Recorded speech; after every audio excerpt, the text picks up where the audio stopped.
তামাল লাল ঝকঝকে আর ভেতরে এক জলজলে আলোসহ টমেটো বাগানপুরের সবজি নায়ক হিসেবে পরিচিত।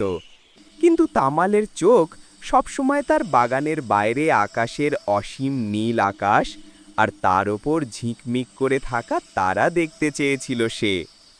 এক রাতে হঠাৎ বাগানের ওপরে একটি উজ্জ্বল আলোর নিচে ছোট্ট সবজি রকেট ল্যান্ড করল। রকেটে ছিল ব্রকলি বেল, যিনি মহাজগতের সবজি অ্যাডভেঞ্চার ক্লাবের প্রধান। তিনি বললেন, তামাল, আমরা তোমার সাহায্য চাই। সবজি মহাজগতে একটি ভয়ঙ্কর অন্ধকার ছড়াচ্ছে। গাজরের গ্রহে রং ম্লান হয়ে যাচ্ছে, মরিচের মুনে আগুন নিভে যাচ্ছে। আমরা চাই তুমি এই অভিযান চালাও।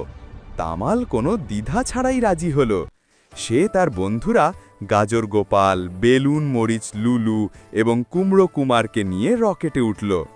রকেট ছুটল মহাজগতের মধ্যে।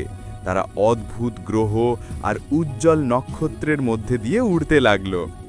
প্রথমে তারা পৌঁছালো চকলেট নীল গ্রহে, যেখানে মিষ্টি চকলেটের নদী বয়ে যাচ্ছিল। কিন্তু সেখানে তারা দেখল দুষ্টু আলু আলোকেশ্বর, যে সবজি মহাজগতের শক্তিশালী রং চুরি করে নিচ্ছিল। তামাল সাহসীভাবে বলল, আলোকে চুরি করে কেউ দীর্ঘকাল সুখী হতে পারে না।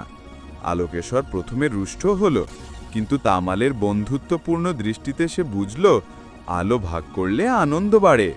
সে নিজের দুষ্টু কাজ থামালো। পরবর্তী গ্রহে ছিল ম্যাঙ্গো মরিচের আগুনের গ্রহ, যেখানে আগুন নিভে যাচ্ছিল।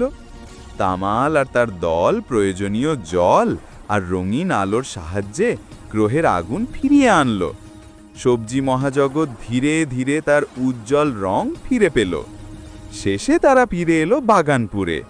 তামাল শুধু একটি লাল টমেটো নয়, সে হয়ে গেল সবজি মহাজগতের নায়ক, যিনি সাহস, বন্ধুত্ব এবং ভালোবাসার আলো দিয়ে অন্ধকার দূর করতে পারবে। তার ছোট্ট আলো এখন শুধু বাগানে নয়, মহাজগতের অসীম আকাশেও ঝিকমিক করছে। তামাল শিখল, যদি হৃদয় উজ্জ্বল হয়, তাহলে তুমি যে গ্রহেই যাও আলো ছড়াতে পারবে।